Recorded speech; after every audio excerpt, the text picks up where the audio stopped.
Kalau tidak salah ini kisah beberapa tahun yang lalu ya, beberapa tahun yang lalu. Sekali lagi, tolong teman-teman jangan dianggap saya sedang bicara tentang individu Anda atau tentang kota Anda, bukan. Kita bicara ini bumi Allah semua dan kita tarik contoh-contoh yang terdekat. Saya pernah waktu sementara nyusun, waktu saya dulu masih S3, saya pernah dapat juga beasiswa, bukan beasiswa, ini penawaran untuk masuk ke UIN di Jogja. Ya. Ini kurang lebih kisah di atas 12 tahun yang lalu, 13 tahun yang lalu. Pada saat itu ada penawaran dan saya coba mendaftar, nama saya dipanggil. Saya berangkat dari Makassar naik pesawat ke sana. Subhanallah, pas tiba di kampus UIN di Jogja, begitu tiba di sana. Pada saat saya tiba, saya temukan menghadap ke pasca sarjananya, kata mereka sudah nggak bisa Pak, tesnya sudah dimulai kemarin. Loh kok bisa? Suratnya hari ini. Saya datang kemarin, suratnya masih ada. Tiba-tiba dimajukan. Kok saya nggak diberitain? Intinya tidak jadi ikut. Saya coba mau ikut tes sendiri, nggak bisa. Sampai saya temuin rektornya tuh. Datang rektornya ketemu. Pak, saya dapat surat panggilan loh Pak. Dia lihat saya, ini berjenggot nih. Ini lain alamnya nih. Yang diperhatikan wajah saya serius, dilihat jenggotnya. Kemudian dia bilang, kayaknya Anda memang nggak cocok kuliah di sini. Baiklah, saya sudah paham isyaratnya. Mungkin memang karena teman-teman di UIN ini sekarang banyak didominasi oleh liberal, gitu kan? Ini pasti pembantah liberal nih. Jenggot itu dianggap pembantah liberal. Baiklah, liberal karena menganggap lintas agama bisa, nikah lintas agama bisa, kemudian semua agama sama, orang berbuat kebaikan semua bisa masuk surga. Ini luar biasa nih. Kalau gitu kita jadi cari agama yang paling gampang, apalagi Nasrani nyanyi-nyanyi seminggu sekali masuk surga. Enak, nggak usah jadi Muslim, gitu kan? Itu teman-teman liberal suruh jadi cari agama yang paling gampang, jangan anda bawa Islam.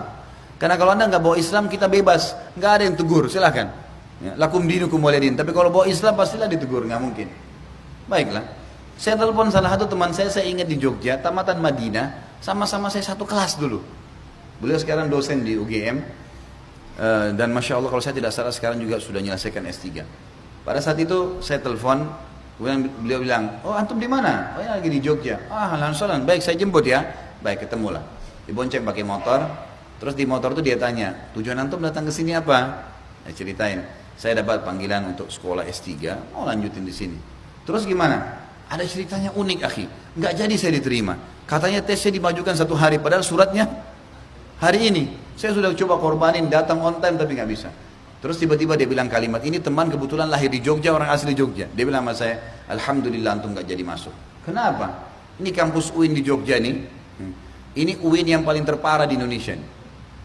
Pemahaman liberalnya luar biasa. Sampai pada tingkat kalau ada anak-anak mahasiswa yang sholat, ya, anak muslim sholat, dia olok-olok sama temannya. Kamu masih sholat ya? Kesian. Kalau mereka mau belajar agama Nasrani, datangkan pastor atau pendeta, belajar di halaman UIN tuh. Dianggap kita harus belajar dari sumbernya langsung. Subhanallah. Ya. Anda tidak butuh baca Injil, nggak butuh belajar dari pendeta, belajar dari ustadz dan kiai aja belum habis-habis ilmunya. Baca Quran aja kita masih banyak belum difaham, terus mau baca Injil dari mana? Tapi itu yang terjadi. Baiklah. Dia cerita lalu kemudian kelanjutan. Saya sempat diskusi panjang lebar, makan siang sama beliau, bicara masalah Jogja. Terus saya sempat terlintas, karena saya tulis tulisan ini, saya bilang, akhi, saya dengar ini Jogja sering ada gempa, langganan tuh, bukan gitu? Sering gempa, gempanya kadang-kadang 1 kecamatan habis. Ini apa sebabnya? Ada dosa apa antum di sini? Jawaban dia, ini orang asli Jogja yang bahasa saya, dan salah satu ikhwah yang saya percaya karena ustadz gitu kan.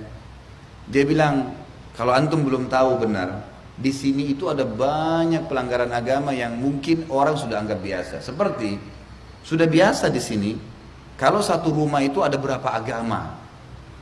Ayahnya Nasrani misalnya, ibunya Muslim, anaknya Buddha, biasa. Baik Muslimah, suaminya Nasrani, zina ini. Lahir anak Buddha, wajar.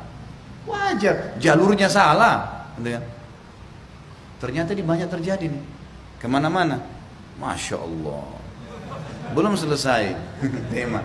Udah bertanya semua. Tenang, materinya masih panjang nih. Maka dia bilang, di sini sudah biasa tuh. Berarti dalam satu rumah di teman-teman di Jogja, semoga Allah berikan hidayah, bagi muslim tidak masalah kalau satu berapa agama. Ini sudah pelanggaran agama nih. Ini berbahaya. Nggak boleh orang biarin anaknya murtad, istrinya muslimah, suaminya kafir, hukum syari nggak boleh. Apalagi ya akhi, kalau antum lihat hasil survei internasional, setelah kota-kota di Amerika yang datang free sex terbesar di Asia, mengalahkan Thailand bahkan kota Jogja. Masa sih akhi? Iya, coba antum cek. Itu luar biasa, bagi mahasiswa sudah biasa. Gonta ganti pasangan, hamil, orang yang gugurin itu sudah biasa. Katanya kota pelajar tapi zina biasa, merata. Dan ada sekian banyak hal yang disebutkan sama dia gitu. Saya bilang cukup Pak Yusuf, saya sudah tahu. Satu saja dari sekian dosa yang antum sebut ini sudah cukup mendatangkan musibah-musibah.